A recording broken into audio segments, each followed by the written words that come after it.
দেখো ডিরেকশন টেস্টের একটি কোশ্চেন পড়ে আছে এবং ডিরেকশন টেস্টের কোশ্চেন প্রায় সমস্ত রকম পরীক্ষাতে আসে।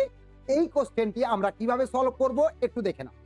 বলা আছে ফোর ফ্রেন্ডস মানে চারজন বন্ধু K L M N are playing on the playground. L is standing towards the east of K. L is standing towards the east of K. K এর পূর্ব দিকে আছে এল, তাহলে কে এখানে বসলে এল এখানে, তাহলে L is standing towards the east of K and towards the north of M. তাহলে এল হচ্ছে এম এর নর্থে আর কে এর ইস্টে।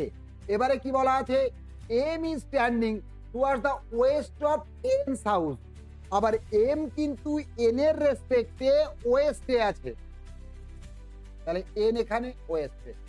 এইবারে কি জানতে চেয়েছে, in which direction is N standing from K. K এর রেসপেক্টে এন কোন দিকে আছে, এইখানে একটা প্লাস টানো, নর্থ সাউথ ইস্ট ওয়েস্ট। আমরা যদি এই দিকটা দেখি উত্তর কি হবে, south east. So C is your answer, answer is south east.